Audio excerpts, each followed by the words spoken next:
Hello guys, ഈ അടുത്തായിട്ട് ഞാൻ ഉണ്ടാക്കിയ ഒരു മസാല നൂഡിൽസിന്റെ റെസിപ്പിയാണ് ഇന്നത്തെ വീഡിയോ. എനിക്ക് മാത്രമല്ല എന്റെ കസിൻസിനോട് ഇത് ഇഷ്ടമായി അവർ പറഞ്ഞുകൊണ്ടാണ് ഈ ഒരു റെസിപ്പി ഞാൻ നിങ്ങൾക്ക് ഷെയർ ചെയ്യുന്നത്. ഈ ഒരു യെല്ലോ പാക്കറ്റ് മാഗി തന്നെ നിങ്ങൾ എടുക്കണം, എങ്കിലാ ടേസ്റ്റ് കിട്ടത്തുള്ളൂ. ഇനി നമുക്ക് കുറച്ചധികം ഗാർലിക്കും അതുപോലെ കുറച്ച് ഉപ്പും കുറച്ചധികം മുളക് പൊടിയും കൂടി ഇട്ട് കൊടുക്കാം. ഇനി നമുക്ക് ഇതിന് നല്ലപോലെ ഇടിച്ച് ചതച്ച് ഈ ഒരു പരുവത്തിലാക്കണം. ഇനി നമുക്ക് കുക്കിംഗ് സ്റ്റാർട്ട് ചെയ്യാം. സ്റ്റൗ കത്തിച്ച് പാൻ വെച്ച് നമുക്ക് ഓയിൽ ഒഴിച്ചു കൊടുക്കാം. ഓയിൽ ഒന്ന് ചൂടായി വരുമ്പോൾ നമ്മൾ നേരത്തെ ഉണ്ടാക്കി വെച്ച ഗാർലിക്കിന്റെ ഐറ്റം ചേർത്ത് കൊടുക്കാം. ഇതിലേക്ക് നമുക്ക് വെജീസും കൂടെ ആഡ് ചെയ്ത് കൊടുക്കാം. ഇതൊന്ന് സോട്ടായി വരുമ്പോൾ നമുക്ക് സ്പൈസസ് കൂടെ ആഡ് ചെയ്യാം. കിട്ടിയിട്ടുള്ള എല്ലാ മസാലപ്പൊടികളും ഞാൻ കിട്ടിയിട്ടുണ്ട്. ഇതിനെ നമുക്ക് നന്നായിട്ടൊന്ന് സോട്ട് ചെയ്തെടുക്കാം. മസാലയൊക്കെ ഒന്ന് സെറ്റായി വരുമ്പോൾ നമുക്ക് കുറച്ച് വെള്ളം ഒഴിച്ചു കൊടുത്തിട്ട് നൂഡിൽസ് ഇട്ട് കൊടുക്കാം. ഈ ഒരു വെള്ളത്തിൽ കടന്നിട്ട് ഇതൊന്ന് തിളച്ച് വരുമ്പോൾ വേണം നമുക്ക് മാഗി മസാല ഇട്ട് കൊടുക്കാം. അങ്ങനെ ഈ ഒരു മസാല കൂടെ സെറ്റായ നമുക്ക് കുറച്ച് സോയാ സോസും ടൊമാറ്റോ സോസും കൂടി ഒഴിച്ചു കൊടുക്കാം. എന്നിട്ട് നമുക്ക് ഇതൊന്ന് മൂടി വെച്ച് കുക്ക് ചെയ്തെടുക്കാം. ഫൈനലി നമ്മുടെ മസാല നൂഡിൽസ് ഇവിടെ റെഡി ആയിട്ടുണ്ട്. ഇനി നമുക്ക് സെർവ് ചെയ്ത് കഴിച്ചു നോക്കാം.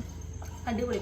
കുറച്ച് എരിവ് കൂടിയെന്നൊരു സംശയമല്ല ഗൈസ്, നല്ലപോലെ എരിവുണ്ടായിരുന്നു. എങ്ങനെ എരിവില്ലാതിരിക്കും? നേരത്തെ കുറച്ചധികം മുളക് പൊടി ആഡ് ചെയ്യാൻ പറഞ്ഞതാണല്ലോ. ബട്ട് സാധനം അടിപൊളിയാണ്. എന്തായാലും നിങ്ങൾ ട്രൈ ചെയ്ത് നോക്കാം. അപ്പൊ ഇഷ്ടപ്പെട്ട സബ്സ്ക്രൈബ് ചെയ്യാൻ മറക്കണ്ട. See you for another video.